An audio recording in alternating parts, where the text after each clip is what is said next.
ilustríssimo senhor Dr. Nelson Camargo Pompeu, presidindo a mesa neste evento, senhores participantes, colegas, estudantes, autoridades, pessoas da comunidade jurídica ou não, é uma enorme satisfação retornar a essa casa, especialmente para tratar de matéria trabalhista e, como não poderia deixar de ser, para minha grande felicidade, para falar de cálculos trabalhistas, que foi uma das minhas primeiras palestras, né? Lá se vão mais de 20 anos dando palestras, mais de 150 palestras proferidas. Foi a minha primeira palestra de grande destaque, justamente com o tema cálculos trabalhistas. E de lá para cá, não parei mais.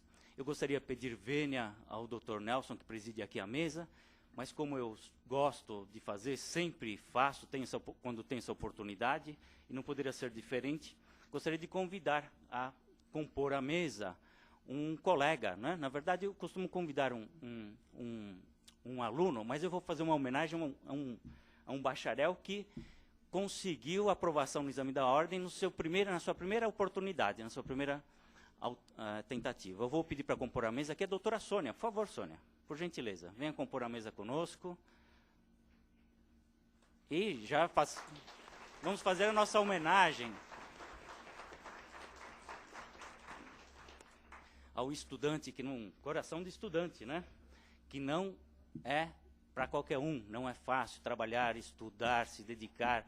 Hoje o estudo do direito é muito mais complexo do que foi há uma década, não faz muito tempo, portanto, e é uma justa homenagem que se faz à figura do estudante, esse abnegado que certamente trará para a nossa sociedade um grande avanço, não é? Porque ele ostenta o ideal de justiça, o ideal de uma sociedade livre, que estamos longe de encontrar, muito longe, absurdamente longe de encontrar. Mas eu vim aqui para falar de cálculos, não é? Para falar de cálculos. Portanto, vamos já ingressar no nosso... Júnior, você pode me ajudar? Alexandre, vamos já ingressar no nosso tema, por gentileza. E eu hoje preparei algo bem técnico. Quando eu soube que nós teríamos aqui mais de 400 inscritos, como tivemos, né? Um número extraordinário, imaginei que teríamos aqui, junto a todos nós, muitos estudantes, muitas pessoas interessadas efetivamente na técnica da elaboração de cálculos. E também tenho conhecimento, afinal de contas são dezenas de palestras sobre esse tema, aulas na faculdade, na graduação, no pós-graduação também. Eu então procurei preparar algo que nós podemos chamar o seguinte: a exorcização dos cálculos para os advogados, não é? Então vamos partir dessa premissa, pessoal. É bem verdade que se nós gostássemos de números, de cálculos, não teríamos feito direito, não é?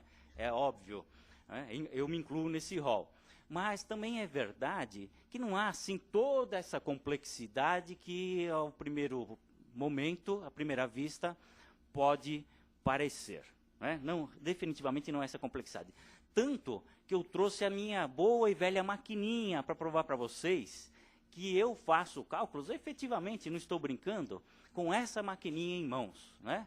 Eu elaboro cálculos tendo por base uma máquina simples como essa da década de 70 que eu ganhei, nem sabia mexer, mas brincava do que efetivamente utilizava para o seu propósito efetivo, né? Assim, eu procurei fazer algo bem didático para mostrar para vocês. Antes que me peçam, eu tenho certeza que pediriam, esse material vai estar disponível no meu site, que vocês têm aí refletido no slide, que é exatamente o www.adilsonsanchez, tudo junto, a última letra é Z, como um bom espanhol, .adv.br. E antes também que me perguntem, eu já informo para vocês, há um livro em que vocês vão encontrar as fórmulas, vão encontrar a matéria que eu vou expor no dia de hoje, que é esse livro aí, Tratado das Verbas Trabalhistas, de minha autoria, pela editora LTR. Essa é a boa notícia, doutor Pompeu, essa é a boa notícia. A má notícia é que esse livro está esgotado. E eu só tenho um único exemplar, que é esse que eu trouxe aqui, não tenho mais nenhum outro, e não pude sortear, trazer para sortear, como sempre gosto de fazer com os meus livros, né? Mas vocês aguardem que eu um dia consigo atualizá-lo, viu? Eu, na verdade, já comecei a atualizá-lo, e a expectativa é que no início do ano que vem ele esteja já aí, nas boas casas do ramo, como se diz no mercado, né? Tratado das verbas trabalhistas. Bom, como eu não vou poder sortear esse livro pela absoluta impossibilidade de fazer, eu trouxe aqui para vocês o livro que eu vou lançar na sexta-feira. Agora, eu não sei se eu estou lançando hoje na sexta, né? Porque, na verdade, já trouxe aqui o livro. Quem quiser adquirir, nós vamos estar sorteando 1 ou 2 exemplares, não sei ao certo, né? Mas vamos estar sorteando ao final do evento o livro A Contribuição Social Ambiental, que prova que direito é multidisciplinar e que vocês que reclamam que na faculdade estudaram um monte de matéria inútil, é bobagem essa afirmação. Porque, na verdade, hoje se exige do advogado uma formação jurídica sólida. Significa dizer bons conhecimentos em variados ramos do direito. Bons conhecimentos em variados ramos do direito. E esse livro prova isso, porque ele trafega pelo direito ambiental, como o nome indica, pelo direito tributário, pelo direito do trabalho e pelo direito previdenciário, tratando de custeio de benefícios previdenciários, tratando de benefícios incapacitantes, tratando da contribuição previdenciária, que eu denominei de contribuição social ambiental. Fica aí o registro. O lançamento será sexta-feira agora, na Livraria Cultura. Na Livraria Cultura, esse livro, portanto. Na Livraria Cultura do Conjunto Nacional, na Avenida Paulista, às 18h30. Faço o convite a todos, para mim seria uma enorme satisfação reencontrá-los, tá bom? Bom, é isso. Tá bom, né? Como introdução? Tá bom demais, né? Vamos lá, pessoal. Feitas essas considerações, vamos começar o nosso tema. Olha só, começo com uma pergunta. Pessoal, por que nós estamos aqui? Qual a razão de deixarmos o entretenimento, o lazer, o contato com a nossa família, um chopinho, que nós também gostamos de chopinho, advogados também tomam chopp, né? E se encontrar nesse recinto, estudar, porque todos nós sabemos, nós vamos morrer estudando e possivelmente depois de mortos também continuaremos estudando, né? Pela dinâmica do direito. Não se sabe se o direito é dinâmico porque as relações interpessoais são dinâmicas ou se as relações interpessoais conflituosas que são, causam essa dinamicidade toda ao direito. O fato é que nós estamos aqui para uma finalidade, que é elaborar cálculos trabalhistas. Que cálculo eu me refiro? Vejam só o que eu raciocinei e pude fazer um apanhado. Nós podemos falar sobre cálculos pertinentes à apuração de um salário devido, não é? Receita e despesa, provento e desconto. Portanto, eu posso elaborar um cálculo e preciso conhecer essa técnica simplesmente para calcular meu salário no final do mês. Simplesmente para saber se aquele desconto da falta, do atraso, daquele meu parente, daquele meu amigo, se foi procedido de forma correta ou incorreta. E todos vocês sabem que, não raro, esses descontos ou esses pagamentos são feitos incorretamente. Parece que no Congresso tem alguma coisa assim, no Senado agora. Algum pagamento incorreto, não sei. Está tudo certo? Já foi auditoria lá? Já? Me disseram alguma impropriedade lá. Enfim, se nós, advogados, temos dificuldade para elaborar cálculos, imaginem os administradores, não é? Eles também têm essa dificuldade, obviamente. E, pessoal, o nosso grande desafio hoje o meu grande desafio hoje. Vou corrigir. O meu grande desafio hoje é mostrar para vocês que a elaboração de cálculo requer muito mais do que conhecimento matemático, conhecimento jurídico.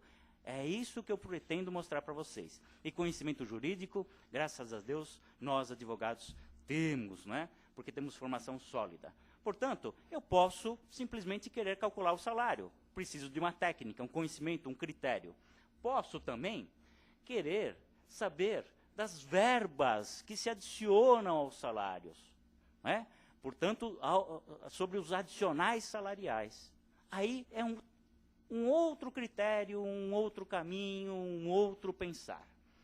Também é possível estar no meu campo de curiosidade ou de necessidade, saber como esses adicionais se relacionam ao valor principal ou com outros adicionais também, ou seja, eu também preciso, e aí vai mais uma técnica, conhecer como eu elaboro os reflexos desses adicionais. Olha só que interessante. Mas, talvez não seja suficiente, eu preciso também conhecer a legislação tributária. É uma palestra trabalhista essa? Mas eu preciso conhecer a legislação tributária sim, porque eu preciso saber como deve ser feito o cálculo do imposto de renda na fonte. Preciso conhecer a legislação previdenciária, eu preciso saber como é procedido o cálculo da contribuição previdenciária. E aí, um outro critério, um outro estudo, uma outra fonte para que a gente possa dominar esse cálculo. Não para por aí. Pode ser que você, assessor de uma empresa, encontre naquele contador voltado à contabilidade de custos a necessidade de saber quanto ele deve compor no custo do produto o correspondente à mão de obra. E aí, um outro critério, um outro cálculo, o cálculo do custo do trabalhador. Nossa, que coisa incrível, né? Parece que eu vim só para complicar, mas não é verdade, eu vim para esclarecer. Só para fazer isso, só para fazer uma introdução. Depois nós vamos falar, não de todos, porque é impossível falar de todos numa palestra. Mas eu peguei os principais tópicos e a gente vai decifrá-los. Ainda fui demitido, ainda sofri assédio moral, ainda sofri assédio sexual. Como se calcula isso? Como se quantifica esse fenômeno jurídico para a devida reparação? Portanto, é um outro critério, uma outra possibilidade, um outro cálculo. Não para por aí. Fui demitido, pedi demissão. Foi por justa causa? Não foi? Como é feito? Como se elabora esse cálculo? Também preciso conhecer cálculo para fins de rescisão do contrato de trabalho. E pegando carona com a emenda constitucional 45, hoje não se limita o cálculo àquele que mantém vínculo de emprego, não é? O representante comercial, por exemplo, ele tem sempre boas somas a receber numa eventual ruptura contratual. Preciso saber fazer esse cálculo. Como eu faço esse cálculo? Bom, não me interessa, porque eu não conheço o cálculo, não gosto, não vou fazer. Eu só vou advogar. Eu atendi um cliente hoje e vou montar a petição inicial dele. E lá no final, eu vou ter que atribuir valor à causa. Ora, se eu vou ter que atribuir valor à causa, até mesmo para determinar o rito, não é? O procedimento dessa ação, eu preciso conhecer o mínimo de cálculos, elaborar cálculos para montar a minha petição inicial. Uma pergunta corrente: não necessariamente devo juntar planilha de cálculo, não necessariamente esse valor deve guardar absoluta fidelidade com o pedido, mas deve se aproximar. E deve a reclamada, né, a ré, deve impugnar na medida em que denotar alguma impropriedade nesse cálculo. Portanto, também é uma necessidade do advogado. E terminou o processo. Como eu vou saber qual o valor devido? Por meio da liquidação da sentença. Pobre como é o nosso Estado, empurra as partes para que elaborem seus próprios cálculos, vocês sabem disso. Portanto, impõe-se ao exequente a apresentação de cálculos, impõe-se a executada a impugnação desses cálculos. E só ao final, pelo menos a prática nos indica, é que o juiz determinará uma perícia contábil, se assim for necessário, né? Por fim, apropriação do custo da própria folha de pagamento e dos benefícios previdenciários. Sim, porque eu movi uma ação pleiteando o salário família. O salário família é um benefício previdenciário. Preciso saber como se calcula, né? Sim, porque eu quero uma reparação por ter a minha cliente demitida quando estava grávida, eu preciso saber qual que é esse benefício chamado salário maternidade para pleitear a devida e adequada reparação. É isso. Só um exemplo, hein? Eu devo ter esquecido de mais umas 30 citações, não é? Isso aqui eu trouxe apenas para ilustrar a necessidade do advogado em conhecer cálculo, por mais que ele odeie fazer cálculos. Mas, na verdade, quero dizer para vocês que não há nenhuma razão de não gostar de fazer cálculos, viu? É maravilhoso, não é? É bem verdade que outro dia, doutor Pompeu, me perguntaram, o senhor elabora todos os cálculos do seu escritório? Eu falei, se eu elaborar todos os cálculos do meu escritório, eu não advogo, né? Então, eu preciso primeiro advogar. Foi uma frustração geral na plateia, mas, evidentemente, a nossa dedicação é a advocacia. Agora, evidentemente, também eu devo ter noção da elaboração de cálculos. Bom, qual é o critério para abraçar todas essas possibilidades? Pessoal, o critério confie em mim, viu? Confie em mim. São mais de 60 palestras sobre cálculos. Ninguém até hoje, viu, reclamou. Confie em mim. Eu preciso conhecer o que eu chamo de lógica jurídica e não a lógica matemática. O que, também a lógica matemática, evidentemente, mas o que predomina, o que prevalece, o que norteia a elaboração do cálculo é a lógica jurídica. Como eu sei se o valor é 10 ou 11? Eu sei pelo que a lei determina, com base, com fundamento, portanto, na legislação. Tudo, vocês já ouviram isso na graduação, e eu, graças a Deus, ouvi e aprendi muito bem. Tudo está na lei. Tudo decorre da lei. E direito não é bom senso. É uma bobagem dizer que direito é bom senso. Direito é técnica. Direito é técnica. Hermenêutica forte nisso, conhecimento da lei, conhecimento da jurisprudência, enfim. Tudo está exatamente num código, exatamente na legislação pura. É possível, portanto, elaborar cálculos com base na lei. Não há necessidade de comprar nenhum livro matemático. Confie em mim. Vou provar. Vou provar para vocês. Vejam só que interessante. A situação do intervalo parcialmente concedido. Todos sabem, quem trabalha acima de 4 horas faz jus a um intervalo não computado na jornada de trabalho. Entre 4 e 6 horas faz jus a um intervalo de 15 minutos, acima de 6 horas faz jus ao intervalo de 1 hora, que não poderá exceder a 2 horas. Extraímos exatamente esse texto da legislação trabalhista. Nas jornadas inferiores a 6 horas e acima de 4, será obrigatória a concessão de intervalo de 15 minutos. Acima de 6 horas, o intervalo de 1 hora, no máximo, sendo no máximo 2 horas.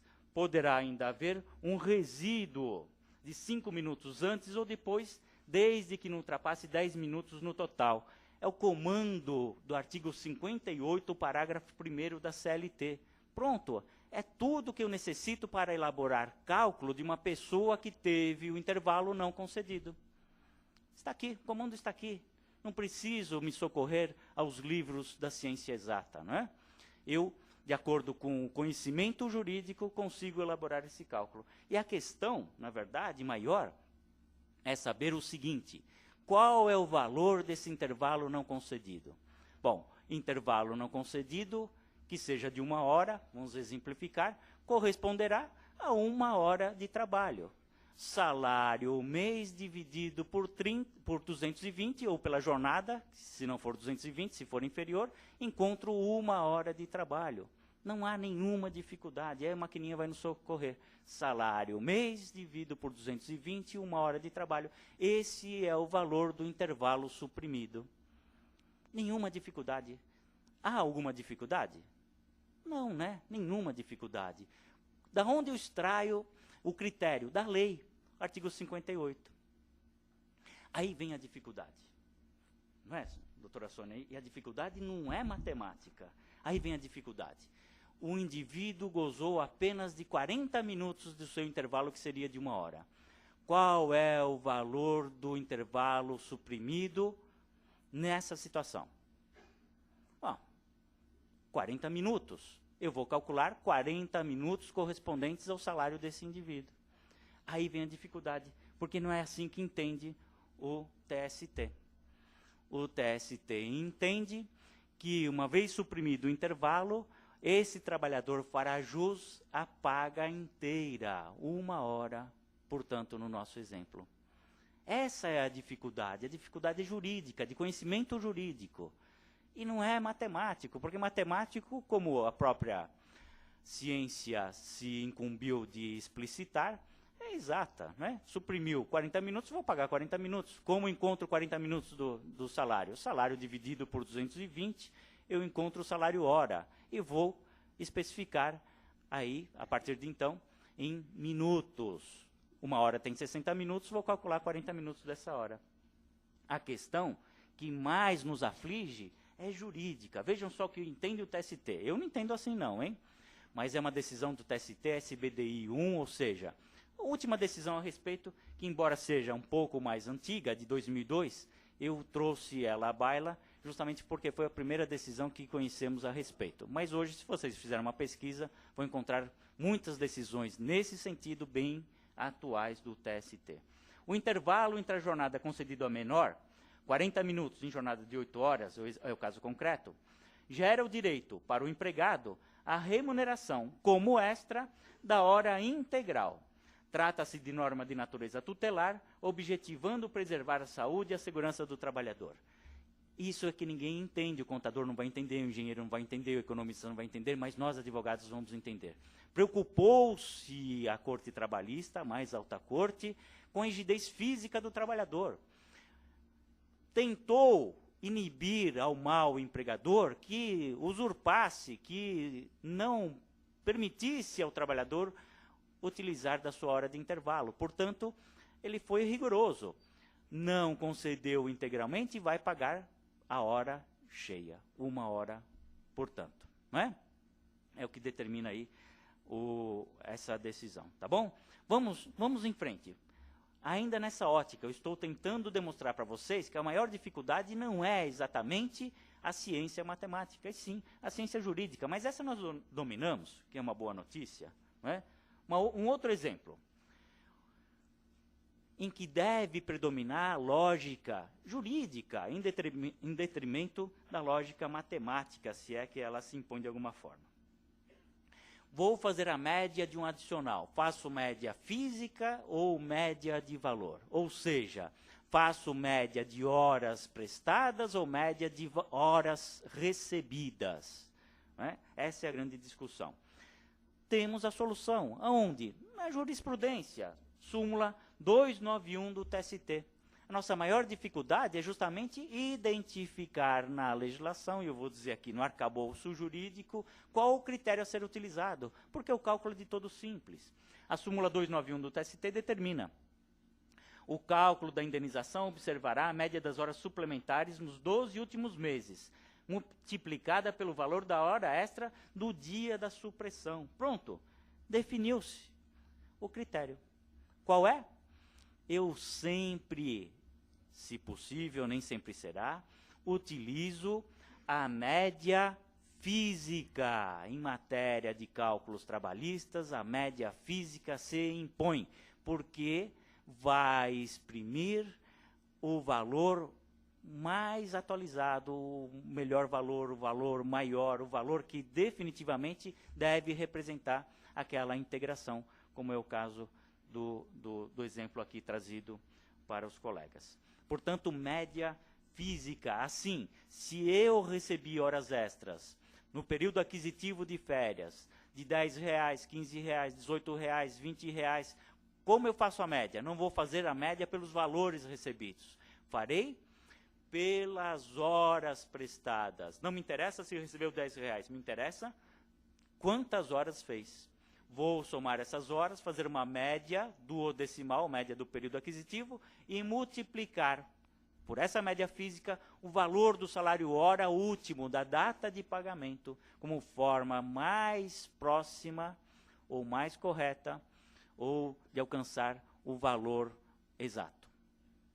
Critério jurídico, né? Critério jurídico.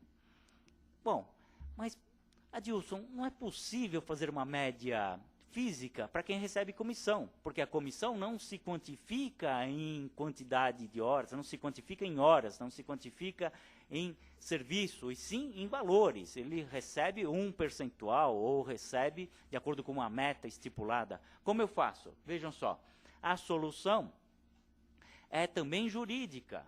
A orientação jurisprudencial do TST número 181 resolveu isso, determinando que nas médias de comissões eu devo fazer a atualização monetária. O mais careca do economista ficaria com os cabelos em pé ouvindo isso, né? Porque é aquela história, mas debelamos a inflação, mas isso é uma cultura inflacionária, mas nós juristas sabemos que a atualização monetária nada mais é do que encontrar o valor atual daquele objeto, daquele estudo, não é? De forma que, nos termos da orientação 181 do TST, a média de valor efetuada para fins de comissão se sujeita à correção monetária, à atualização monetária. Isso é jurídico. Achei o critério. Como vou fazer essa atualização? De acordo com os índices oficiais de inflação. Se preferirem, de acordo com a tabela de débitos trabalhistas. Encontramos aonde? No site do TRT da 2ª Região, no site do TST, no site da ASP, no site de várias entidades que trabalham em matéria jurídica trabalhista. Portanto, defini o critério. Ótimo, excelente. Tem um passo andado aí, fortemente, robustamente, para chegar ao valor. Sem esquecer, devo registrar que, havendo norma convencional, havendo norma coletiva de trabalho, o critério ali estipulado, e vocês sabem disso, geralmente é uma média de 3 últimos meses, ou 6 últimos meses, ou duodecimal, né? Ela prevalece, ela predomina a jurisprudência aqui apontada aos senhores. Certo? Ainda, e um exemplo um pouco mais gritante, para distrair um pouquinho, né? Para quebrar o gelo. Imaginem só, e parece mentira isso, mas isso de fato aconteceu. Não que eu tenha presenciado, não é? Mas me contaram. Aqueles mais idosos me contaram o que aconteceu. 13º, todos sabem, nos termos da Lei 4.749, que é de 65, ele é pago em 2 parcelas. A primeira parcela, entre os meses de fevereiro e novembro, paga-se metade do valor do mês anterior. Metade do valor do mês anterior, a título de primeira parcela de 13º salário. Tem aí a formulação. Salário R$1.000, metade equivale a 50%, R$500. Todo mundo sabe fazer essa conta, não sabe? Simples, não tem segredo, né? Não tem segredo. Metade do salário do mês anterior. Salário do mês anterior, 1.000, metade, R$500. É o comando da Lei 4.749. A primeira parcela, portanto, foi de R$500. Qual será o valor da segunda parcela? Bom, se o salário modificou-se, e no exemplo que eu estou trazendo aqui, ele deixou de ser 1.000, passou a ser 1.200, porque entre fevereiro e dezembro, quando eu pago a segunda parcela, teve o chamado dissídio, né? Teve a database da categoria, e esse trabalhador teve um ganho, 20%, tá bom, hein? 20%, por exemplo, está excelente, né, nos dias de hoje. Né? Mas só para ilustrar, passou a ser de R$1.200. Metade ele já recebeu, vou pagar a outra metade, R$600. Portanto, o valor devido da outra metade será de R$600. Está correto esse pensamento? Ou será que eu devo pagar R$1.200, que é o salário de dezembro, menos R$500, que é a primeira parcela, ou seja, R$700? Qual é o critério correto? Qual é o critério que devemos abraçar? Não tem nada de matemático nessa conclusão, tem? Nada. Tem o que nessa conclusão? Lógica jurídica, né? Se a gratificação de Natal, assim originalmente chamada, depois o legislador constituinte deturpou chamando de 13º. Se a gratificação de Natal corresponde ao salário devido no mês de dezembro, eu não posso usar do critério matemático de considerar metade pago e pagar só outra metade. Aliás, o texto de lei fala em metade, curiosamente, né? O texto de lei fala em metade, pelo menos no pagamento da primeira parcela. Não posso admitir que esse seja o critério correto. Devo considerar, portanto, que vou pagar em dezembro o valor do salário vigente nesse mês, que no nosso caso é de R$ 1.200, menos o que ele recebeu de adiantamento, que foi R$ 500, pagarei R$ 700. Pessoal, essa, se há alguma dificuldade, é a dificuldade, que é jurídica, não é matemática, absolutamente não é matemática, é uma questão jurídica, porque matemática vocês sabem, né? Tem um lanche, 2 mortos de fome, né? Na estatística, metade cada um recebeu metade, cada um encheu sua barriga.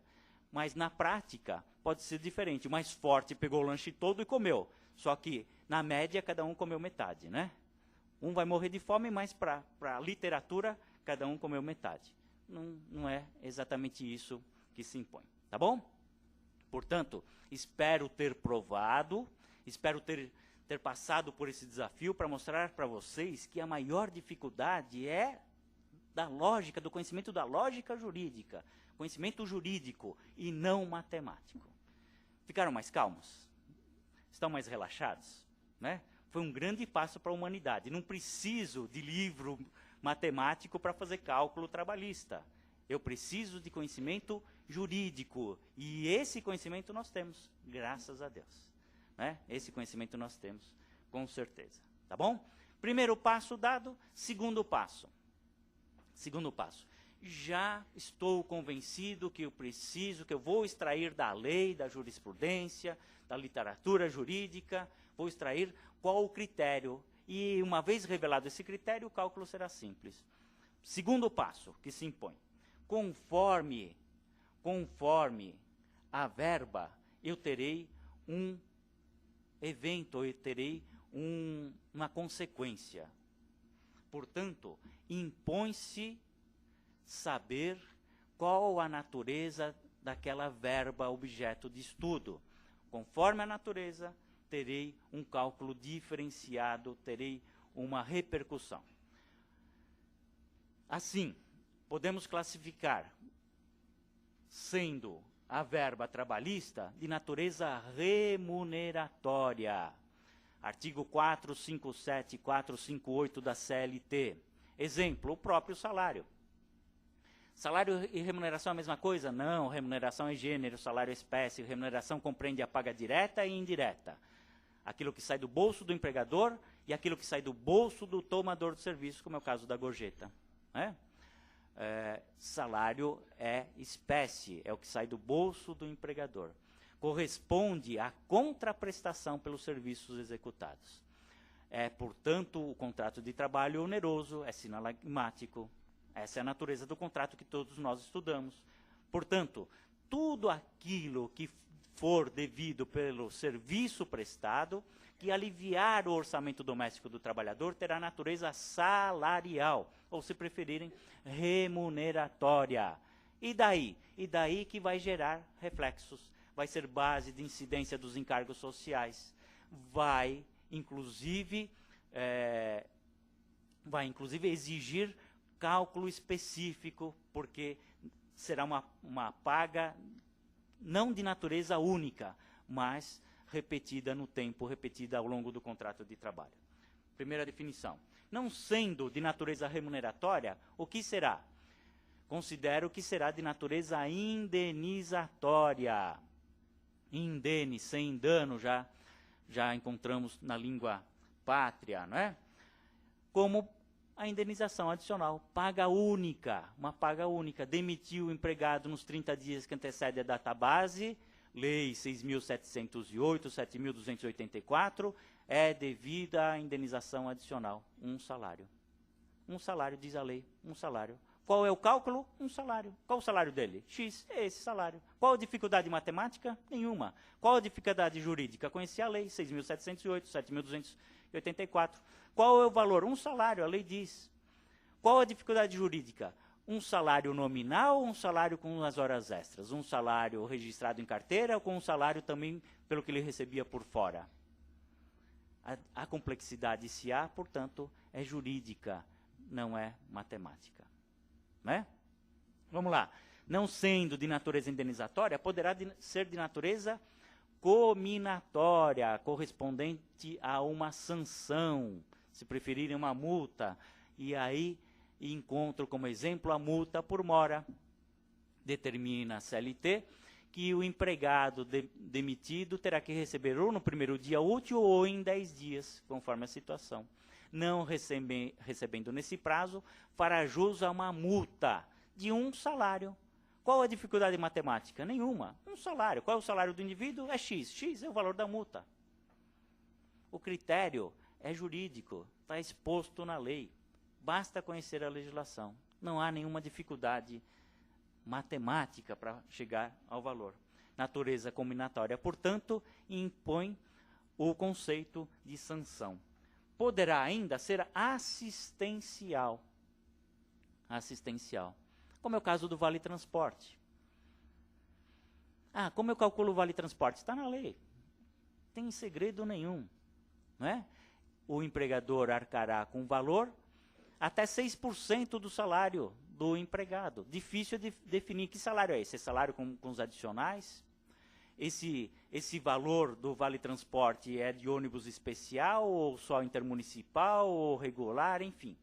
São questões que se impõem de natureza jurídica, porque matematicamente não há qualquer complexidade. Ainda que haja uma boa e antiga maquininha como a minha, resolverá, vocês tenham certeza.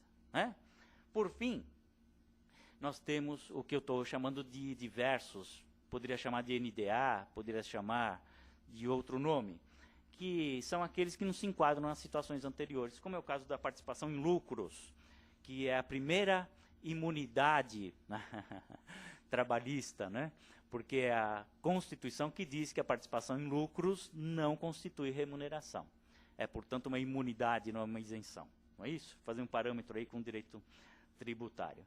E aí vocês têm as verbas. Conforme a verba, terá uma repercussão. Se for de natureza salarial, sofrerá a incidência dos encargos, refletirá nas demais verbas. Se for de natureza indenizatória, sempre corresponderá a uma paga única, possivelmente sem a incidência dos encargos do imposto de renda. Digo possivelmente porque pairam algumas questões de natureza jurídica, de toda polêmica a esse respeito. Não é? E assim por diante. Tá bom?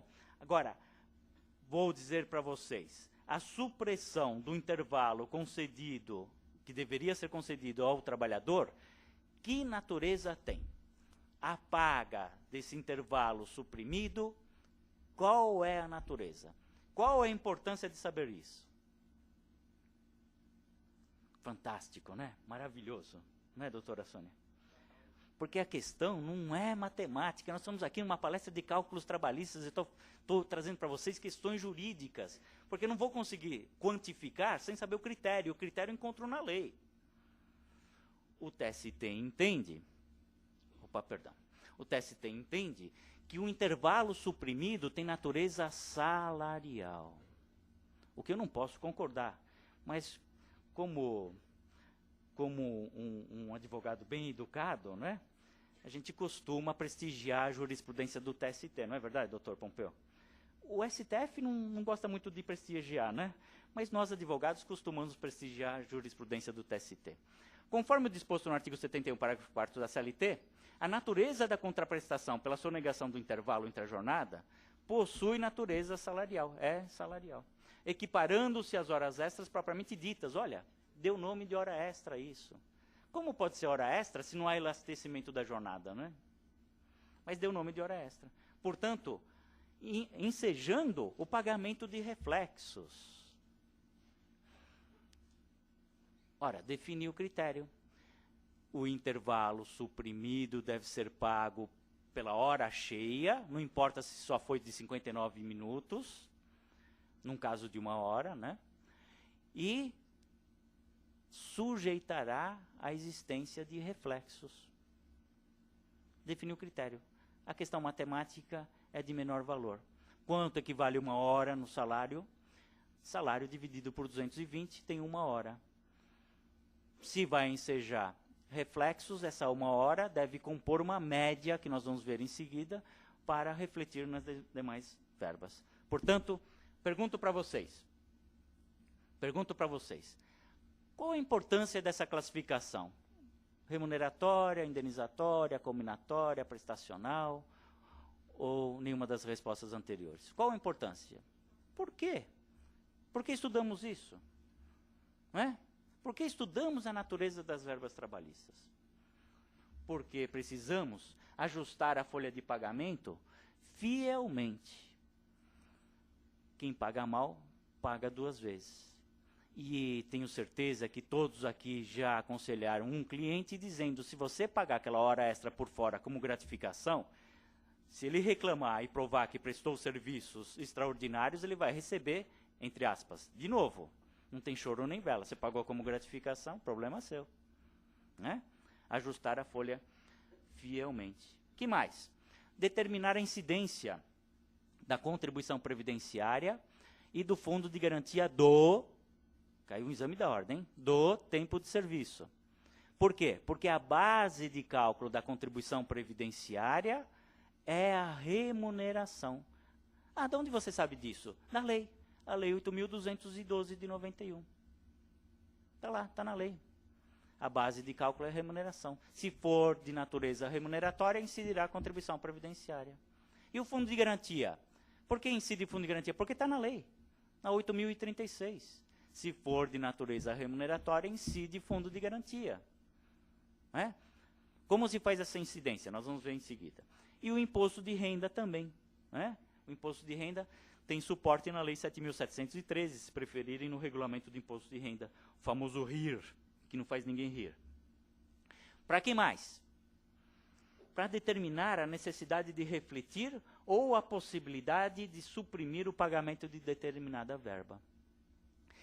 Tudo que tem natureza remuneratória, como regra, não pode ser suprimido. Porque se incorpora ao salário, porque o empregado faz daquela verba o seu próprio orçamento. E uma vez recebida habitualmente, não pode ser suprimida. Se for, merecerá o pagamento de uma indenização. Para esse fim também. Não é? E ainda, principalmente para os causídicos, para compor os acordos trabalhistas. Isso ganhou uma importância fantástica, né? Extraordinária, absolutamente fundamental no dia a dia da advocacia. Vou firmar um acordo, aquele acordo vai implicar na incidência de contribuição previdenciária, fundo de garantia, imposto de renda, de modo que pode até inviabilizar esse acordo. Né? Pode inviabilizar. Para a empresa, para o empregador ou ex-empregador, poderá representar fácil, 36% a mais do que ele está pagando no acordo. Assim, a legislação permite que leia 8.212, a CLT, a Lei Complementar 123, precisa estudar, e nós vamos morrer estudando, graças a Deus. Né? Preciso saber que verbas se sujeitam à incidência da contribuição previdenciária. Tudo aquilo que for remuneração se sujeita, o que não for não se sujeita. Portanto, vou eleger naquele acordo verbas de natureza não remuneratória para afastar a incidência da contribuição previdenciária e não inviabilizar o meu acordo. Não é verdade? É isso. Segundo passo dado. Até agora ninguém faleceu, eu não vi ninguém desmaiando. Está todo mundo aqui? Todos aqui? Isso, ótimo. Então, segundo passo dado, pessoal. Né? Estamos aí chegando a um denominador comum. Vamos agora mais propriamente para o cálculo. E onde eu vou encontrar os critérios para que eu possa utilizar na elaboração de cálculos? Onde encontro esses critérios? Na lei. Não encontro nos tratados matemáticos. Não encontro na norma matemática. Encontro na norma jurídica. E vamos partir da principal, eu vou chamar assim, daquela que predomina, que é justamente a norma que estabelece como deve ser apurado o salário. Porque se eu vou calcular alguma coisa, vou calcular para efetuar um pagamento, vou fazer uma representação monetária. essa representação monetária tem por base o valor do salário, sempre. Não é? Como eu apuro o salário? Está na lei, artigo 64 da CLT. Nenhum mistério, nenhum segredo, mas algumas polêmicas que nós vamos tratar. Algumas controvérsias. Artigo 64 da CLT. Vou ler. O salário hora normal será obtido dividindo-se o salário mensal correspondente à duração do trabalho por 30 vezes o número de horas dessa duração. Está aí, esse é o critério. Portanto, é um critério jurídico que exprime uma formulação matemática. Salário mês dividido pelo número de dias do mês, encontro o salário dia. Salário mês dividido pela jornada mensal de horas, encontro o salário hora. Nenhum segredo. Nenhum segredo. Por sorte, ninguém vai me perguntar se o mês tiver 31 ou 28 dias. A solução também está na lei. No seu parágrafo único, sendo o número de dias inferior a 30, adotar-se-á o número de dias de trabalho. Está aí. Respondi a pergunta. Não é? Respondi a pergunta. E alguém vai me lembrar, mas doutor, o cara que entrou no mês de março, no dia 2, vai receber o mesmo salário do cara que trabalhou o mês inteiro? Uma boa pergunta. Não é? E aí, nós precisamos interpretar. É técnica, não é bom senso. Técnica jurídica. Graças a Deus que o Supremo não declarou que não precisa de diploma para exercer a advocacia, né? Mas bem que eles estão querendo, né? Já começou, se a moda pega, já começou com os jornalistas. Daqui a pouco eles chegam para os advogados, né? Na verdade, já chegou para os advogados, né? O juizado é um exemplo claro disso, e quem vê a própria capacidade postulatória na Justiça do Trabalho, quem vê um trabalhador todo humilde lá sozinho, sem advogado, tem dó, né? Dá pena, né? Aliás, ver advogado já na frente de um juiz enfurecido já dá pena. Imagina alguém sem estar acompanhado de um técnico, né? É isso. Vamos lá. Pessoal, como eu faço o cálculo? Olha só, trouxe duas situações para mostrar para vocês que não é matemática, o critério jurídico. E esse critério jurídico enseja controvérsias. E vamos resolver de acordo com a nossa própria interpretação, já que somos técnicos, nós somos formados para isso. Né? Essa é a nossa formação. Mês de março tem 31 dias. O indivíduo iniciou o trabalho no dia 1º. Qual o valor do salário ao final do mês? Vamos imaginar, salário de R$ 2.200. Divido por 30, multiplico por 31. Qual o valor que eu encontro? 2.273. Não pode ser esse critério. Ele não pode receber mais do que o ajuste, né, do que o contratado com ele. Já que ele é mensalista, recebe por mês. Eu fixei o salário dele para um mês de trabalho.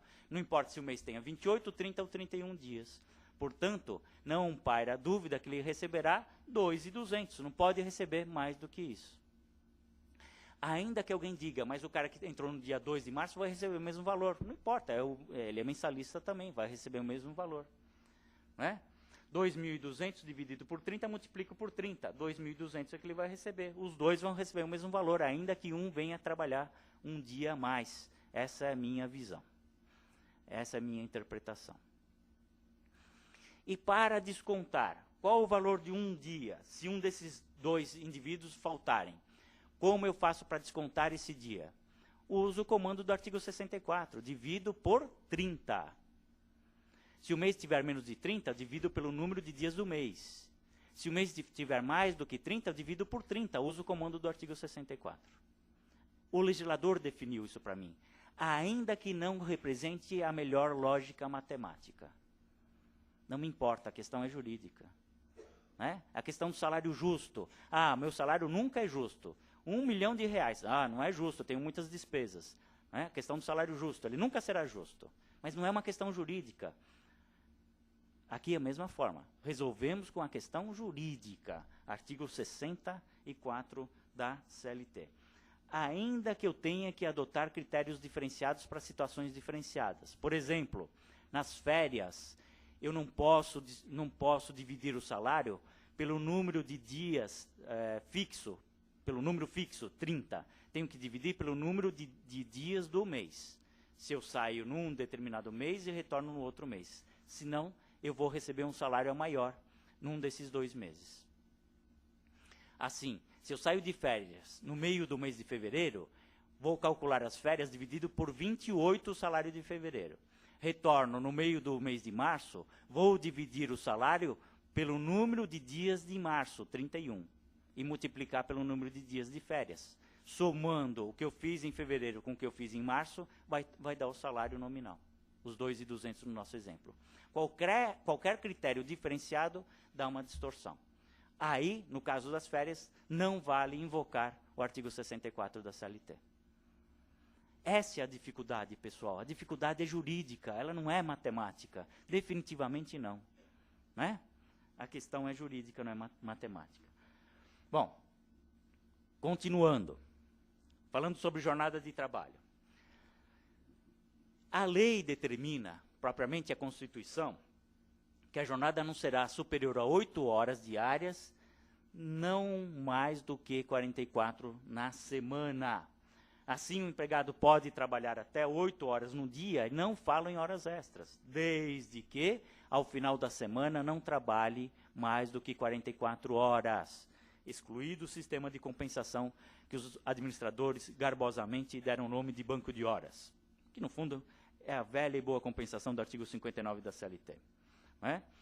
Assim, como eu calculo a jornada desse indivíduo? Dessa fórmula. O mês tem 220 horas, eu divido por 30. Acho, portanto, o valor do salário hora. Se eu trabalho 30 dias no mês, se trabalho 220 horas, que é a jornada máxima legal, pego as 220, que é a minha base maior, divido pelo número de dias daquele mês, incluindo o descanso semanal, porque ele é remunerado, divido por 30, acho o valor de um dia de trabalho, ou acho a jornada de um dia. 220 dividido por 30, eu tenho, portanto, 7 horas e 33 minutos. Certo?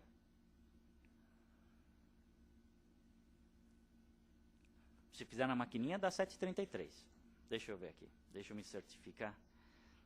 Divido por 30, 7,33, uma dízima periódica. Contudo, pessoal, eu trabalho aqui com horas. Esses 33 não correspondem à hora. Correspondem a uma fração de hora.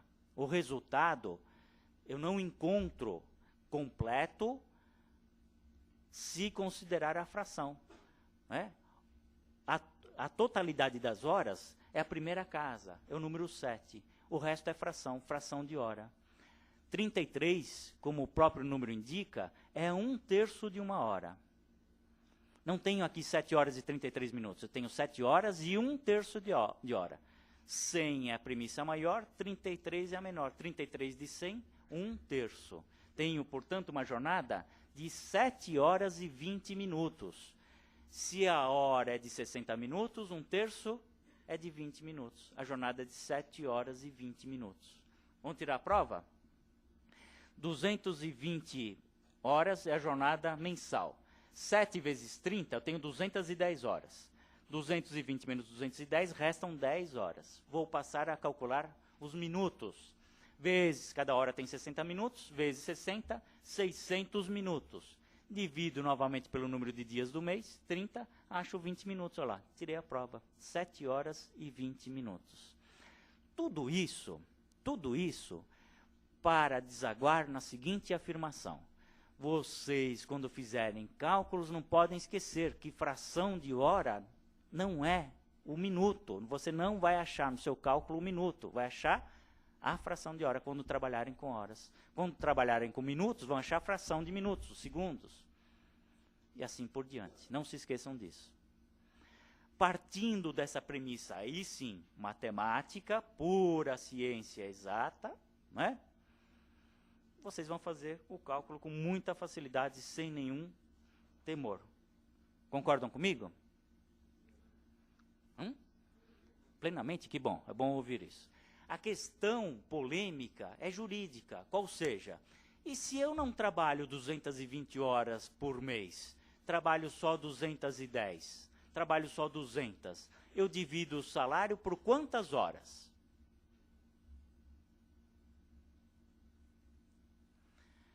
Trouxe uma decisão do TST. A Constituição estabelece carga horária semanal de 44 horas, para a qual deve ser utilizado o divisor 220, porque 44 na semana equivale a 220 no mês, a fim de se obter o valor do salário hora, conforme... Olha o artigo 64 aí, gente. Artigo 64 da CLT. Sendo a jornada de trabalho semanal de 40 horas, deve ser aplicado o divisor 200 e não 220. TST, SBDI 1, uma decisão de 9 de março de 2007. Quantas e quantas e quantas iniciais eu vejo que o indivíduo trabalha 6, trabalha menos de 220 horas, 6 por dia, menos de 220 horas, 4, e o cálculo é feito com base em 220 horas, prejudicando o trabalhador. Quantas? Portanto, é importante frisar que a dificuldade não é matemática, é jurídica, é saber que, na verdade, eu devo encontrar um número compatível com a jornada dele, e não o da jornada legal máxima 220. Não é? Fica claro assim?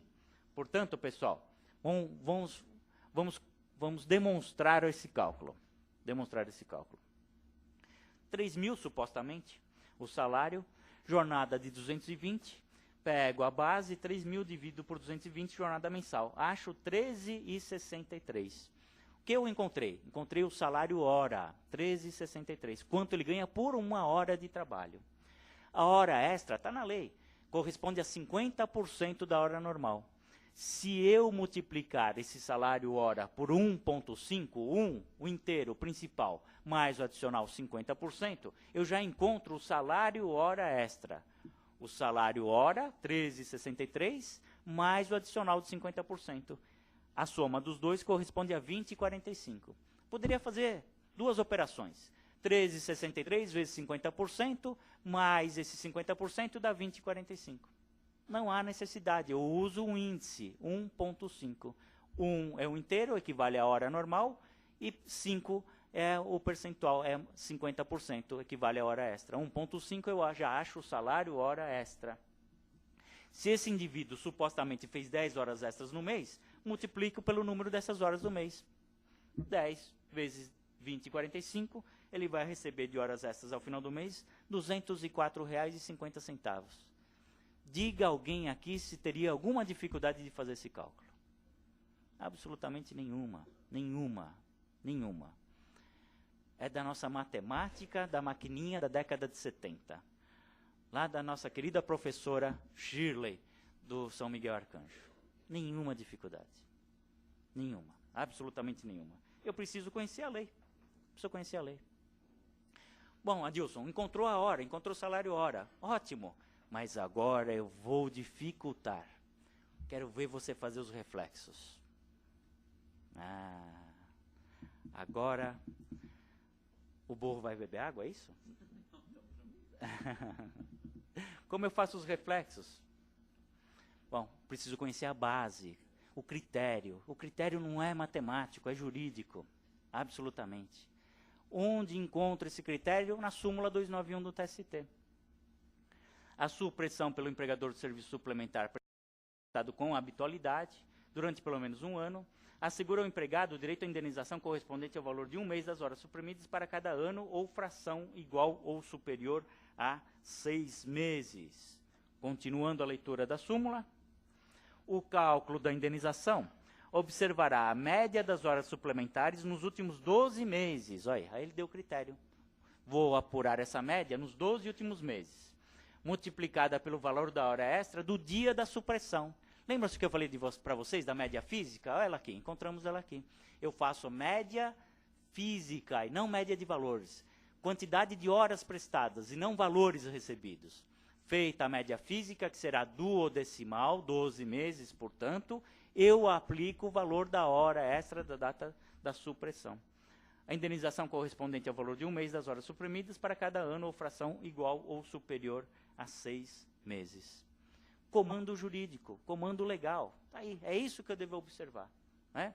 Portanto, sempre que tratar de reflexos, eu farei uma média na medida da verba que reclama física, como é o caso da hora extra, como é o caso do adicional noturno e assim por diante.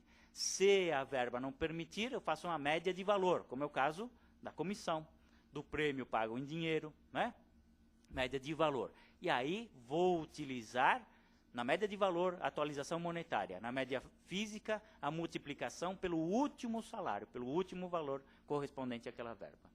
Média, como regra, duodecimal. Nós vamos ver qual o critério de acordo com cada verba. Vamos continuar nosso cálculo? Média duodecimal. Está aqui. Ele fez horas extras em junho, 10 horas, maio 15, abril 5, março 20, assim por diante. Nos 12 últimos meses, ele fez 120 horas. Não me interessa quanto ele recebeu, me interessa a quantidade de horas que ele fez. Nos 12 últimos meses, ele fez 120 horas. Tá bom? Vocês não vão me perguntar, porque vocês gostam de mim, vieram aqui me prestigiar, eu adoro vocês, todos nós gostamos de direito, ninguém vai me perguntar se nenhum desses meses ele não fez horas extras, se entraria na média, tá bom? Vamos combinar assim? Olha que interessante, né? Para o matemático, entraria na média. Se ele fez 0, entra na média. Para o jurista, não necessariamente eu posso questionar esse critério. Eu não posso fazer média daquilo que ele não fez, para apurar reflexo. Vocês vão defender uma ou outra tese aqui, entenderem a mais capacitada, a mais correta, não é? Eu parto do seguinte pensamento: se ele não fez, mas estava sujeito a fazer, tem que entrar na média. Como eu sei que estava sujeito a fazer? Assinou o acordo de prorrogação de horas? Assinou, está sujeito a fazer. Não fez por alguma outra situação? Entra na média mesmo assim. Não fez porque foi suprimido, porque o empregador determinou que não se fizesse, não entra na média. São critérios, é bem verdade, subjetivos, mas que têm fundamentação jurídica, né? Vamos continuar nosso cálculo? Média física, 120 horas. Média que eu vou utilizar para cálculo daquela indenização, daquele 13º, daquela, enfim, daquela verba que servirá como base. 120 horas, total das horas encontradas nos últimos 12 meses, dividido pelo número de meses que eu apurei essas horas, né? Total das horas, 120, dividido pelo número de parcelas, 12. Encontro aqui, graças a Deus que deu um número redondo, 10 horas. Não precisei nem de maquininha aqui, hein? 10 horas. 10 horas. A média de horas extras desse trabalhador é 10. Qual o salário dele? 3.000, supostamente. Qual o salário hora? Já vimos, 3.000 dividido pela jornada. Jornada, 220? 3.000 dividido por 220. Encontro o salário hora, 13,63. Mas eu não quero saber quanto ele recebe por hora, eu quero saber quanto ele recebe por hora extra. Bom, multiplico pelo adicional, 1,5. 1 a hora, 50%. 13,63 vezes 1,5, 20,45. 20,45 é o resultado que denota o salário hora extra. Quantas horas extras ele fez? Em média, 10. 204,50 é o que ele recebe em média de horas extras, que, somado ao salário, representa a base para o pagamento, seja lá do 13º, das férias, enfim, do objeto de estudo de vocês. Pessoal, alguma dificuldade? Nenhuma. Simples, simples, simples. Fácil, fácil, fácil. É óbvio que se vocês forem fazer a liquidação de sentença de uma pessoa que nem arguição de prescrição teve, ele trabalhou 30 anos na empresa, né? Vocês vão perder alguns fios de cabelo. Mas não tem, absolutamente não há por que temer cálculos trabalhistas. Realmente não, realmente não. Tá bom? 3.204,50 é o valor final. Qual o critério para fazer a repercussão em relação a determinadas verbas? Vamos ver algumas delas? No aviso prévio indenizado, os 12 últimos meses. Por quê? O aviso prévio não corresponde a um salário cheio? Sim. A média não tem que corresponder a esse salário cheio? Sim, 12 últimos meses. Da onde se extraiu esse critério? Da CLT, quando trata do pagamento da indenização por tempo de serviço.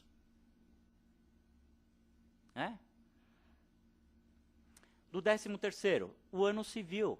O 13º não representa a paga num ano civil. Se eu entrar no mês de julho, não vou receber só 6/12? Vou. Então, a média é semestral, não pode ser duodecimal. A média dos 6 últimos meses, a média do ano civil trabalhado. E férias, do período aquisitivo. Não trabalho 12 meses para adquirir direito às férias? Trabalho. Faço a média desses 12 meses. Meses de aquisição do direito. Está na CLT, 129 seguintes. Não tem segredo nenhum. Média duodecimal. Indenização adicional, aquela das 6.708, 12 últimos meses. Viram? Não tem segredo. Agora, a questão jurídica que nos aflige. E o descanso semanal remunerado, como faz? Né? E a indenização por rescisão antecipada do contrato, como faz? Aí o mínimo de esforço, não tem segredo. Indenização por rescisão antecipada do contrato. Indenização por rescisão antecipada do contrato. Contrato de experiência, contrato a prazo. Período contratual até 12 meses. A média será duodecimal. Mas se eu tenho um contrato apenas de 90 dias, os últimos 90 dias. Se eu tenho um contrato de 6 meses, os 6 meses. Se eu tenho um contrato de 2 anos, 1 ano. Média duodecimal. Indenização por tempo de serviço, os 12 últimos meses. Multa por mora, os 12 últimos meses. E aí vem o descanso semanal remunerado. A lei que trata do DSR, a Lei 605 de 49, ela diz que corresponderá a 1/6. A integração das horas no descanso deve corresponder a 1/6. Por óbvio, a semana não tem 7 dias. O descanso não equivale a um dia na semana. Portanto, um dia de 6 úteis. 1/6 é o valor a ser integrado ao descanso semanal remunerado. Mas a jurisprudência tratou de mudar. E aí vocês precisam conhecer a jurisprudência. O que diz a jurisprudência? Adota esse critério. Total das horas extras no mês, divididas pelos dias úteis, multiplicadas pelos descansos semanais daquele mês. E é por isso, pessoal, que não dá para usar a tabela de cálculos fixa do TST, do TRT, daquela empresa que nos assessora. Não dá. Por quê? Porque cada mês, cada município tem uma quantidade de descanso diferente. E eu preciso saber, né? Qual é? Mesmo com as comissões. Total das comissões dividido pelos dias úteis multiplicados pelos descansos semanais remunerados. Mesma coisa. E o salário maternidade, pura formulação aqui matemática. 12 últimos meses é a minha premissa maior.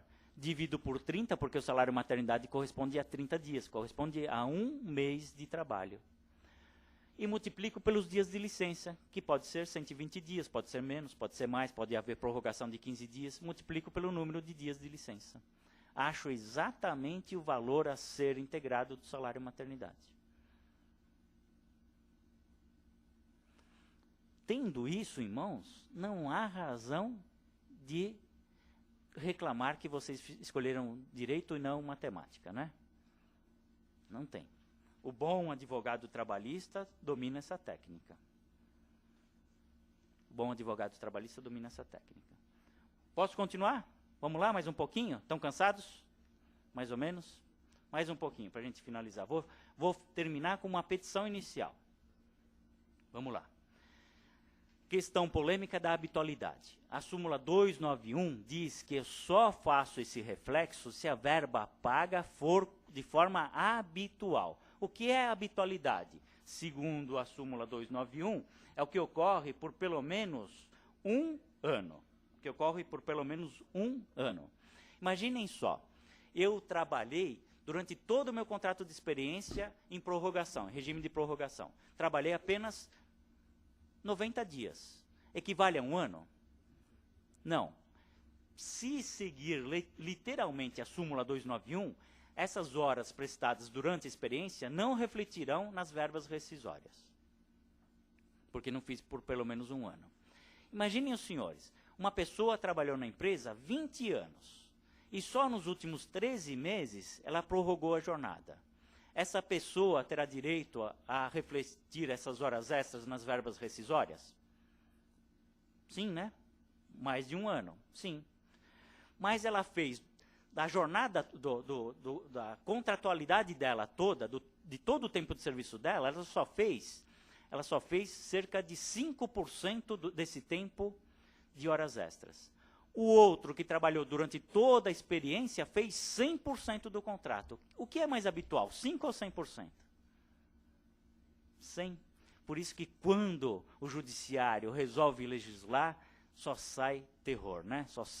Só dá calafrio, né? Não posso admitir que na experiência não tenha horas extras refletidas. Tem sim, claro, elas são habituais, embora em quantidade ou embora em tempo menor de 1 ano.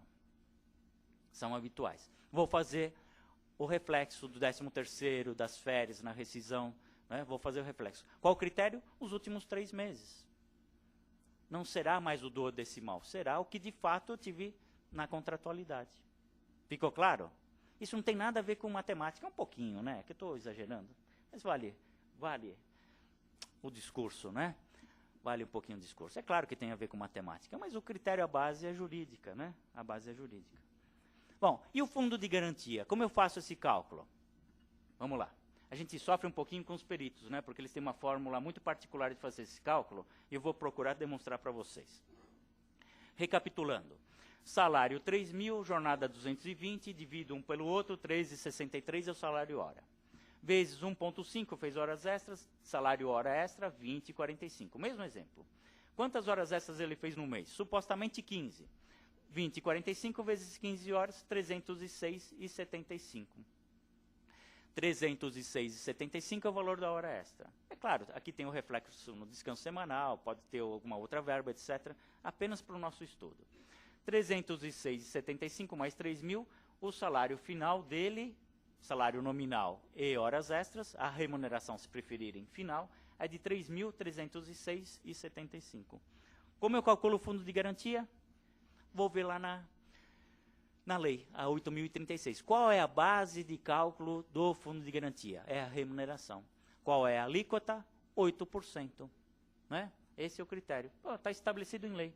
3.306,75, que é a remuneração daquele mês, vezes é o que os peritos fazem, 11,2 para calcular lá na liquidação de sentença. 370,35. Adilson, como você achou esse 11,2 se você acabou de dizer que a lei diz 8%? Bom, será 8% mensalmente. Se demitido sem justa causa, acrescenta-se a chamada multa, que não é multa, mas sobre indenização, de 40%. Está lá na lei também, 40%. 40% sobre 8, 3,2. Os peritos usam percentual de 11,2 para liquidar quando há demissão sem justa causa. Porque já compreende o fundo de garantia mensal mais a multa, chamada multa. Eles eliminam uma planilha, eliminam um cálculo com esse critério, englobando, né, a alíquota de 8 mais a alíquota da multa. Portanto, pessoal, 306,75 vezes 8%, 264,54. É o mensal. Foi demitido, vou calcular um final, na rescisão, mais 40%, 105,81. Calculo os dois, 264 que equivale a 8, 105 que equivale a multa, 370,35. Olha lá, mesmo resultado. Se usar o 11,2, eu tenho o mesmo resultado e elimino uma coluna, elimino um cálculo, elimino uma folha, elimino, portanto, um esforço aí para chegar ao mesmo valor. Não é? Da mesma forma se faz com adicional noturno. Mesmíssima coisa. Quando vocês vêm na empresa, adicional noturno, 20%. Qual a base? A base é a remuneração horária, não é? O valor hora, não é isso? E a redução da jornada, 7 minutos e meio a cada 1 hora. Se englobar tudo, eu vou encontrar 14, alguma coisa que compreende o adicional mais a redução da jornada. Da mesma forma. É assim apura o fundo de garantia. Não há nenhum mistério. Vamos fazer uma liquidação de sentença? Vamos lá? Preparados? Essa é uma brincadeira, porque na verdade é só a nossa boa e velha inicial. Vamos montar a nossa inicial. Pessoal, eu costumo dizer que se a gente se esmerar fazendo a inicial como se fosse a própria liquidação, né, como se fosse os finalmentes, né, nós vamos demorar tanto tempo que vai prescrever a ação. Né? Vai prescrever. Não dá. Não dá. Vocês tenham certeza disso, não é isso? Então, como a lei e como nós estudamos na faculdade, não há nada de inapropriado no que eu vou dizer, nada de antiético, de ilícito, de irregular, de absurdo. Nós precisamos oferecer valor, atribuir valor àquela demanda, né? Aquele nosso pedido. É o que impõe a legislação processual, até para definição de rito, não é isso? Portanto, eu não preciso me esmerar, até porque eu não tenho materialmente definido o meu direito. Depende de uma sentença. Eu vou estimar. É válida essa estimativa, é válido esse procedimento. Não há nada de antiético. Até porque a parte contrária terá a oportunidade de impugnar na primeira oportunidade ou antes mesmo da primeira oportunidade, vocês sabem disso. Já que supostamente é a primeira oportunidade em audiência, né? Mas eu posso fazer carga e já fazer impugnação. Devo fazer. É de boa técnica fazer. Mas também não quero aqui fazer o discurso da famosa média remuneratória. Pega 1.000, divide por 220, vezes 1,5, acho a média, somo com o salário e peço horas extras sobre o salário mais a média. Um sobre o outro. Não, aí não. Não posso admitir. Há algo de errado. Ou um equívoco ou uma fé. Mas posso admitir que eu faça uma média de acordo com um número X de meses, de acordo com uma média semanal fixa para todo mês, não importa se o mês é mais curto ou não. Posso admitir, não me parece absurdo. Parto dessa premissa. Admissão 2 de janeiro, demissão em 3 de setembro, percebeu o salário de 875 até junho e 946 foi o último salário. Cumpri a jornada de segunda a sexta-feira das 9h30 às 22h e aos sábados das 9h30 às 18h, sempre com intervalo de 1 hora, folgando aos domingos. Essa situação fática, quem lhe traz isso? O próprio cliente, não é? Ele lhe traz a situação fática. Você não faz nada diferente do que o cliente lhe relatou, tá certo? Bom, partindo da situação fática apresentada, eu vou encontrar a seguinte jornada. Eu sei que é ingrato para vocês anotarem, vocês vão me desculpar. Mas o modelo é de uma palestra, né? Na verdade, até preparei um material aqui como se uma aula fosse. Mas vocês vão ter a oportunidade de pegar esse material lá no site. 9h30 às 22h, menos 1 hora que não compõe a jornada, 11h30. Se me permitirem, posso sugerir para vocês, façam um curso na ESA do Décio de Oliveira Santos, perito contábil, maravilhoso, maravilhoso. São, acho que, 8 semanas, 12 semanas, enfim, aprende até a mexer com Excel. É o melhor curso que tem no mercado da nossa querida Escola Superior de Advocacia, da qual sou conselheiro com muito orgulho. Não querem ficar tanto tempo cursando? Tenho a possibilidade de fazer lá o meu curso na ASP, de liquidação de sentença trabalhista. Vai o perito Kleber Buratiero, fantástico perito, maravilhoso. Doutora Sônia conhece, né, Sônia? E vocês vão ter boa noção de fazer uma liquidação de sentença. São 4 aulas de 2 horas. É frustrante, mas... mas serve como aprendizado. Um ou outro vocês vão estar aí com mais informações, né? Ou pelo menos com uma informação mais detalhada. Bom, jornada 11h30 de segunda, de terça, de quarta, quinta, sexta. No sábado é diferente, porque ele fez uma jornada diversa. 7h30. Quantas horas extras esse indivíduo fez? Ele fez 21 horas extras na semana, que corresponde a 65, jornada total, a soma dessas horas, menos 44, que seria a jornada legal. Sobraram, portanto, 21 horas extras em prorrogação. Ele fez 21 horas extras por semana. Situação fática, o cliente que trouxe, tá bom? O cliente que trouxe. Partindo dessa quantidade de horas extras por semana, eu vou montar a minha inicial. Bom, 21 horas extras. Nem sempre é verdadeiro, porque depende do cartão de ponto, que nós vamos pedir a juntada. Não vamos pedir a juntada?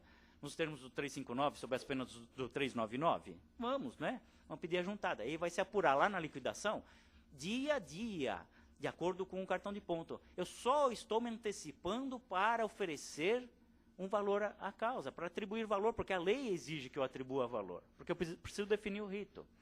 Bom, 21 horas extras cheias. Depois, na liquidação de sentença, será de acordo com o apurado, se assim a sentença determinar em cartão de ponto. Pedido. Horas extras, 21 horas, nós já vimos. Vou considerar que o mês tem 4 semanas e meia, todos os meses. Vou partir desse pressuposto. Tenho, portanto, 21 vezes 4,5, 94,5 horas mês. Quantos meses ele trabalhou? Está lá, situação fática, trabalhou 8 meses. Tenho 756 horas. Quanto equivale a hora extra para esse meu cliente? 6,45. Como eu cheguei a esse valor? Salário que ele recebia, que vocês viram lá, né? 800, me ajudem, pessoal, 946, que é o último salário. Está correto pegar o último salário? Não, está errado. Eu tenho que fazer mês a mês, competência por competência. Quando ele recebia 875, eu tenho que pegar 875. Mas, insisto, eu estou apenas contribuindo para montar minha inicial. Senão, vai prescrever. Não se esqueçam. Né? 2 anos. Né? Vai prescrever. E, geralmente, os clientes nos procuram na última semana. Né? Enfim, 6,45 é o resultado daquela operação que nós vimos. Salário mês, último salário, 946, dividido por 220 vezes 1,5. Né? Tenho aí R$ 4.876,20. Aí, montei a minha inicial, meu primeiro pedido, que são as horas extras. Fácil, fácil, fácil. Simples, simples, simples. E o DSR? Posso usar o critério de lei, 1/6. 4.876 dividido por 6. Achei o DSR. E o aviso prévio? A média dos 8 meses. A média eu já tenho, 21 horas extras. Salário hora extra vezes 21, 609. 13º, 406,46. Por quê? Porque tem uma base menor, o ano civil. Férias, já tem uma base maior, 12 meses, mais 1/3, 541,94. E assim, pessoal, eu monto a minha inicial. Né? Vou dar oportunidade em audiência para a empresa fazer a devida impugnação. E faça, deve fazer. Com toda a frustração de saber que o juiz não vai se incomodar pelo que um fez e o que o outro impugnou. Nem vai falar a respeito. Mas essa é a regra da advocacia. E é assim que funciona. E é assim que deve funcionar. E é assim que a gente tem que considerar o mínimo de técnica para poder bem advogar. Né? Com respeito, com robustez, com tranquilidade e com busca sempre do ideal maior, que é ver um país que possa, de alguma forma, oferecer a todo cidadão justiça social. E nós, advogados, temos essa grande missão de fazer justiça social nesse país. E eu humildemente espero, nesse dia, ter contribuído para isso. Muito obrigado.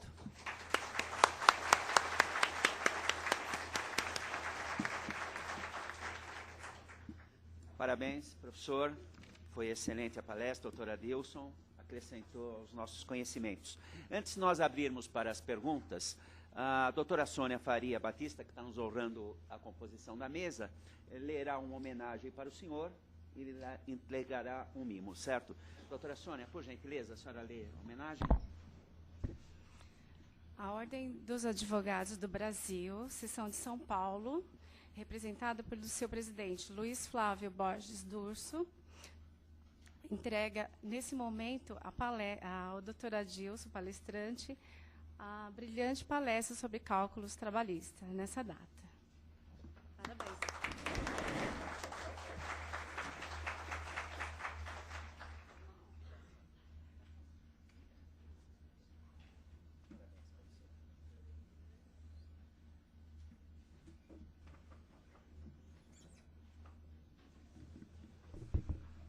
No final das perguntas, nós sortearemos os 2 livros do professor Adilson Sanches. Eu só queria reiterar o convite do professor Adilson Sanches para que estejamos presentes na maravilhosa Livraria Cultura, lá no Conjunto Nacional, na Paulista, na sexta-feira, dia 26 de junho, o lançamento de sua obra, seu livro, A Contribuição Social Ambiental, Direito Ambiental do Trabalho. E com certeza lá estaremos, professor. Ah, que bom. Faço votos. Vamos às perguntas, por gentileza. Nós vamos precisar do microfone, por gentileza, o senhor, só um minutinho.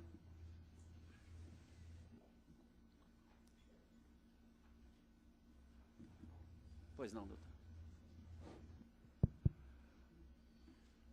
Meu nome é Vasco Câmara. Doutor Adilson, eu só te posso dizer parabéns. Obrigado. Parabéns pela tua maneira clara, precisa e concisa, onde veio-me matar a minha saudade dos meus tempos de calculista dentro de várias empresas. Eu recordei tudo o que Vossa Excelência disse. Você está de parabéns. Muito obrigado. Olha, não tens que, quem tem que agradecer sou eu, pela essa maneira explícita e clara que Vossa Excelência. Vossa Excelência falou aí na hora noturna. A hora noturna tem 52 minutos e 30 segundos, ou seja, 7 horas corridas, que corresponde a 8 horas. Como é feito esse cálculo? Esta é a primeira pergunta. A segunda pergunta, às vezes há uma confusão. Eu não tenho confusão sobre este assunto. É o descanso semanal remunerado da Lei de 1949. Muitas vezes o mensalista já está incluído o descanso semanal remunerado na sua remuneração, no seu salário. Como fica uma falta desse homem? Esse 1/6 que Vossa Excelência falou é descontado um dia e o descanso, ou só um dia sem o descanso. Obrigado pela atenção e, mais uma vez, parabéns pela sua exposição. Obrigado.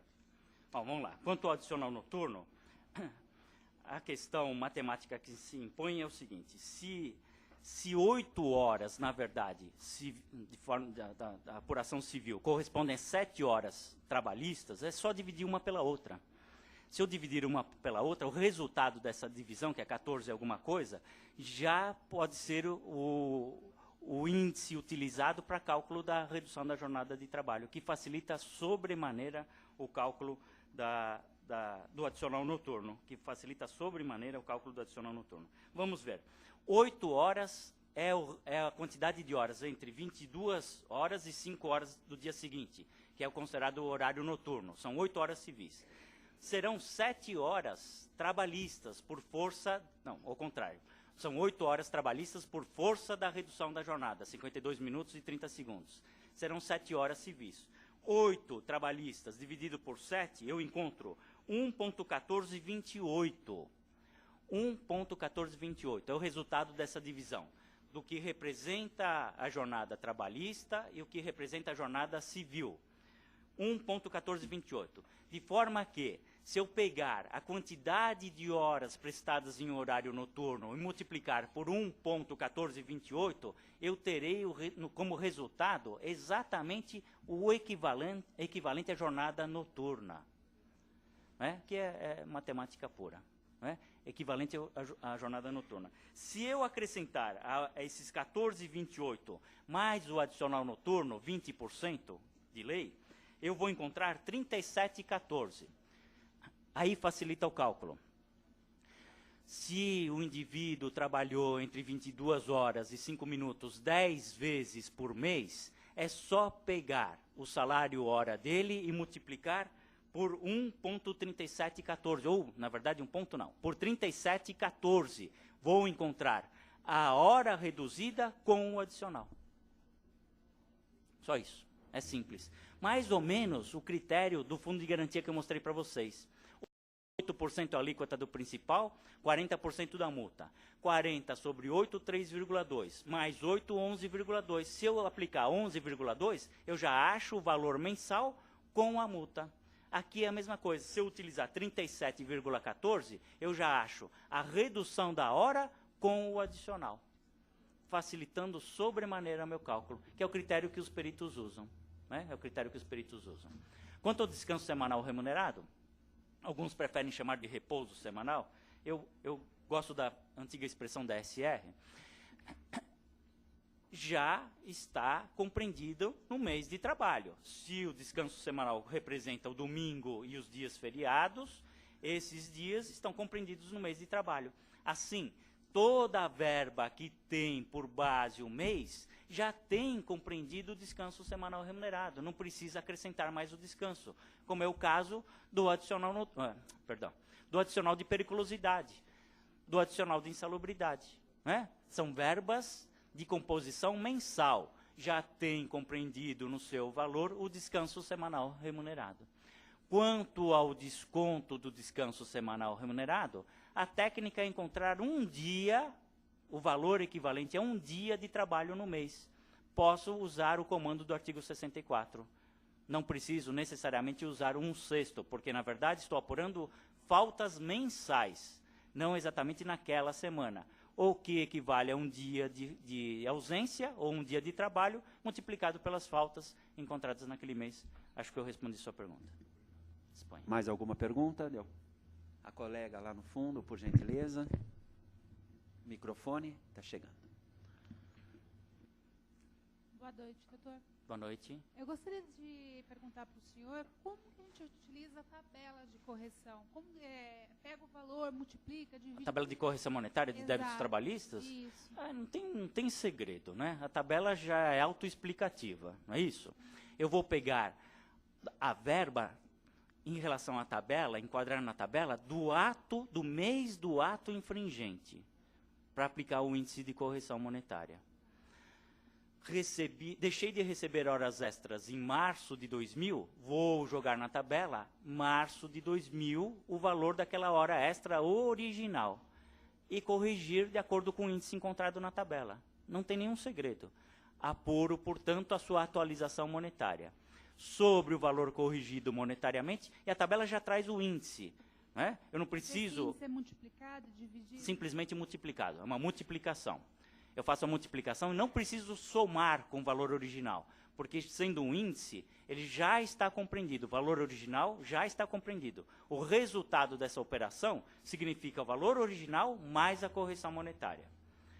Tem o valor corrigido. E aí vou aplicar os juros. Que juros? Como eu aplico? Qual o critério dos juros? Juros desde a distribuição da ação, 1% ao mês. Não são compostos como eram no passado, não incide juros, um sobre o outro.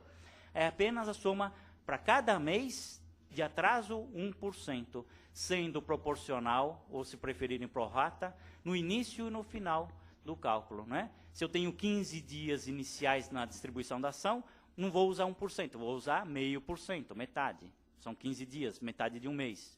Né? Se eu tiver o mês cheio, eu uso 1%. Se eu tiver só 20 dias, 1 dividido por 30 vezes 20. É esse o valor que eu vou encontrar dos juros no mês da distribuição e no último mês do cálculo. Como no último mês, geralmente a gente calcula até o dia 30 de cada um mês, não há essa preocupação. Portanto, juros de 1% sobre o valor corrigido de acordo com o critério da tabela de débitos trabalhistas. Obrigada, doutora. A minha dúvida surgiu porque eu estou habituada no cível e a gente usa a tabela do PJ, que é diferente. Sim. Então, por isso, e assim, eu fui perguntando para vários colegas e ninguém conseguia me informar como aplicava aquela tabela. Bom, trabalhista, isso é uma questão resolvida. Não é resolvido no trabalhista se eu devo ou não atualizar a contribuição previdenciária para fazer o desconto. E se devo, qual é a tabela que eu uso? Débitos trabalhistas, débitos tributários ou débitos perante o INSS? Aí ainda a jurisprudência não definiu. Professor Adilson, deixa eu complementar uma pergunta. Com relação à época própria, o senhor teria algum esclarecimento para nos fazer? É do ato infringente, sempre do ato infringente, ou seja, do nascedouro daquele direito não observado pelo empregador. Né? Tem a questão do pagamento, é isso que você está talvez solicitando. A questão do pagamento. Que é época própria? O mês do salário ou o mês que o salário deveria ser pago? O TST resolveu essa questão. Ele disse que época própria para aplicar o índice de correção é o mês que o salário deveria ser pago. Portanto, se eu posso pagar o salário até o 5º dia útil e não paguei, eu vou usar o índice de correção do mês seguinte ao mês de competência. O TST definiu essa questão dessa forma. Eu discordo enormemente desse posicionamento do TST. Mas, ultimamente, eu ando discordando tanto do TST que tenho até medo dos meus processos chegarem lá, viu? Né? Mas, enfim, eles só chegam lá porque eu discordo do TST também, né? Mas, enfim, é uma definição que o TST emprestou e ótimo, pelo menos definiu, sabemos que é assim e é o que todos os juízes estão observando pelo que eu noto. Perfeito, professor. Mais alguma pergunta, por gentileza, doutora? Doutora Dilson, com relação ao imposto de renda, eu devo descontar só com relação ao valor principal ou os juros também se aplica? Nossa, que pergunta ingrata, né? Ela não é corintiana. Ah, eu sabia que não era mesmo. Nem juventina. Também não. Bom, vou dizer o que permeia, o que se pratica. Se pratica a incidência do imposto de renda sobre todas as verbas, inclusive com o acréscimo de juros. Há decisões isoladas do STJ, não do TST, dizendo que não deve incidir imposto de renda sobre juros que representam apenas remuneração do capital e não direito material do sujeito. Mas são decisões isoladas e eu talvez até tive a ousadia de dizer que são do STJ, talvez sejam de tribunais federais. Não é? Mas o TST já definiu essa questão, incide imposto de renda, inclusive sobre a parcela correspondente aos juros. Muito obrigada. Dispõe. Mais alguma pergunta, por gentileza? Doutor? Boa noite, doutor. Boa noite. Eu estou com uma dúvida sobre o 13º, que o senhor tinha explicado, que deverá ser pago em 2 parcelas. No exemplo, o senhor deu que o trabalhador ganhava R$1.000, foi pago R$500. Certo. E a partir da segunda parcela, que deve ser paga em dezembro, ele deveria ser pago a diferença se o salário passou para 1.200. Certo. Minha pergunta é, se ele recebeu esses 20% no mês de dezembro, não há uma proporcionalidade para pagamento desse 13º? Não, porque sempre o salário de dezembro, ainda que ele receba só em janeiro, como é o caso dos comissionistas, né? Uma parcela variável de comissão, não importa, em janeiro eu faço ajuste de acordo com o valor do salário nominal em dezembro. Então, o 13º é só sobre o valor de dezembro. É não sobre importa o valor de dezembro. se ele recebeu aumento, tem que pagar ali. Se em dezembro o salário era maior, tem que observar esse salário, com o que ele recebeu em dissídio, de aumento espontâneo, seja lá o que for. É o salário de dezembro. Ok, obrigado. Ok? Dispõe. Quem mais tem pergunta, por gentileza, doutora? Doutor. Pois não. Boa noite. Boa noite. Doutora Dilson, a minha questão é a seguinte, voltada mais para o direito tributário, mas já que envolve imposto de renda sobre ação trabalhista, verba rescisória, ação trabalhista, eu gostaria de saber o seguinte, um aposentado, ele foi notificado pela Receita que ele deixou de declarar R$40 mil, né, decorrente de verba de ação trabalhista. Só que isso foi em 2005. Na ocasião, tem 4 anos isso aí. Se ele pegar os R$40 mil e dividir para 4, vai dar 10 mil por ano. Esse valor, ele ficaria fora da faixa, tá, de declaração. É possível arguir isso para a Receita? A questão é das mais interessantes, né, e empolgantes também. Ele diz o seguinte, se aquele valor de atrasados eu considerasse por competência, por mês civil, ele se enquadraria na tabela, portanto, gozaria de uma isenção mensal. Como a Receita está cobrando englobadamente, eu só vou ter o favorecimento, entre aspas, ou vou gozar daquele limite de isenção uma única vez. Portanto, terei uma base de cálculo do imposto de renda maior. Não é? É isso que ele está colocando. A Turma Nacional de Uniformização de Jurisprudência do Juizado Especial Civil Federal já definiu que não pode utilizar esse critério, pagar de forma englobado o valor para apuração do imposto de renda. Tem decisão do Conselho da Justiça Federal, portanto, no Juizado Federal.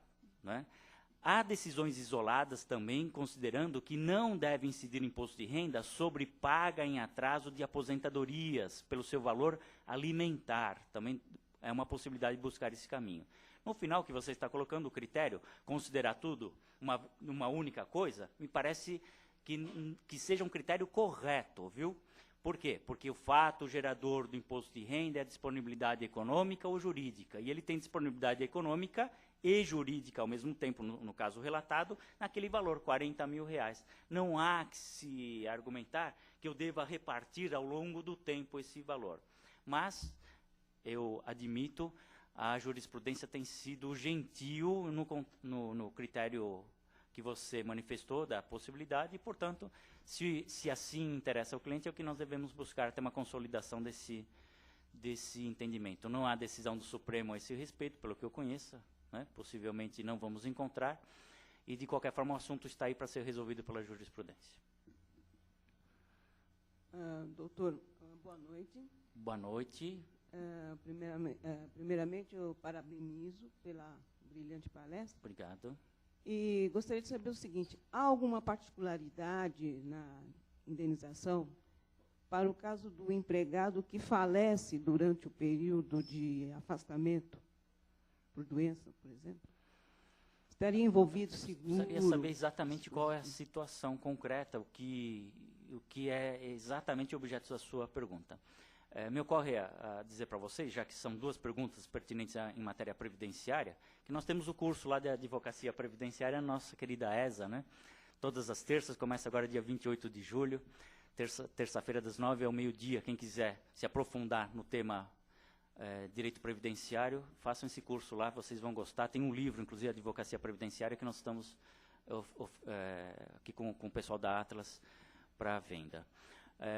Precisa saber o que exatamente você busca. Se a pessoa faleceu, enseja pagamento de verbas rescisórias, como se houvesse pedido demissão, né? Esse é o critério. Como se a pessoa tivesse pedido demissão. Portanto, ela não teria direito ao aviso prévio indenizado, não teria direito à chamada multa do fundo de garantia, faria jus apenas saldo de salário, férias vencidas, proporcionais, 13º proporcional e algo mais que tenha nessa relação, né? Essa é a sua pergunta, exatamente? Então tá bom.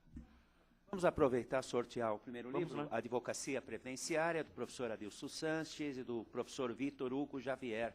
Nós estamos sem a lista dos presentes. Alguém faz aniversário hoje? Algum aniversariante? Um aniversariante não viria num curso de cálculos no dia do seu aniversário. Alguma inscrição na OAB de advogado ou estagiário que termine com o final 25, que é o código de barra, 25?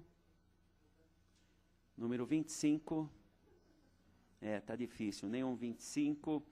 Com final 22, que termine 22. Por gentileza.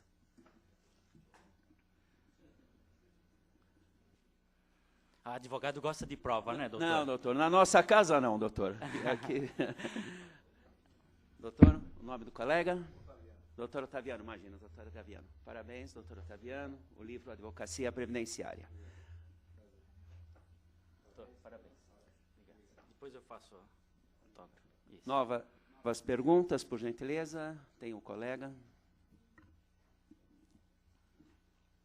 Boa noite, doutor. Boa noite. Minha pergunta é o seguinte, o senhor já explicou que o intervalo não usufruído, ele deve ser remunerado como hora extra, né? Esse intervalo, se ele não for usufruído durante a noite, ele também deve ser acrescido do adicional noturno? Não, definitivamente não. Tá. Né? Não, em nenhuma hipótese ele receberia adicional noturno em consequência da existência ou inexistência de intervalo. Aliás, é bom que se diga, o intervalo noturno é de 60 minutos, ele não sofre a redução de lei, porque o objetivo do legislador é, evidentemente, tornar menos cansativa a jornada, e, portanto, ele só vai alcançar esse objetivo se o intervalo for de 60 minutos, e não de 52 e 30. Okay. E na jornada 12 por 36, é possível, então, fixar aquele divisor para o cálculo, ao invés de 220, 180 mesmo? Ou não, real? Eu penso que não.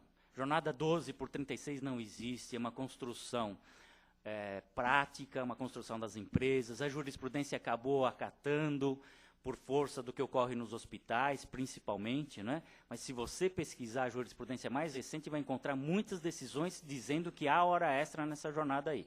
Porque o preceito maior, a Constituição, não admitia uma jornada acima de 8 horas. E nem os sindicatos poderiam fazer, porque contraria exatamente o maior sentido da proteção, que é a saúde do trabalhador, né? De todo modo, 12 por 36 é uma jornada que vai refletir uma jornada normal, de 220 horas. Eu penso dessa forma. Ainda que, por vezes, não vai alcançar. Ok, obrigado. Dispõe. Mais alguma pergunta, por gentileza, doutora? Boa noite. Eu gostaria de saber se, para cálculo de reflexo no descanso semanal remunerado, tem alguma outra regra para empregado que tenha salário fixo mais comissão? A regra é a mesma, só que você vai fazer 2 cálculos, né?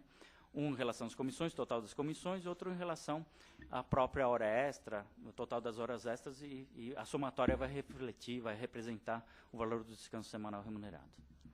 Tá? A questão é que a comissão também gera hora extra, hein? O que no passado tinha até súmula, não se admitia, né? Só se admitia pelo valor fixo do salário. Hoje não, hoje já se admite que a comissão gera hora extra. Obrigada. Mais alguma pergunta? Então vamos ao sorteio do último livro, doutor Adilson Sanches, que está nos presenteando em primeira mão, né, professor? Isso, Maravilha. primeira O mão, lançamento é sexta-feira, sexta-feira. volto a lembrar, na Livraria Cultura, na Paulista, às 19h30.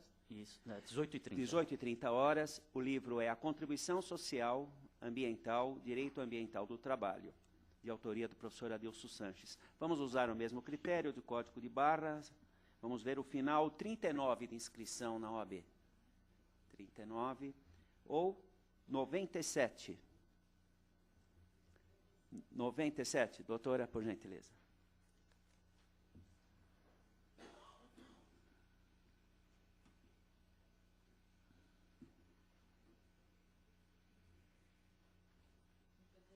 Imagina, doutora, não precisa. O nome da colega? Doutora Francisca, parabéns, o livro do professor, depois ele autógrafa. Professor Adilson Sanches, muito obrigado pela presença do senhor, da colega.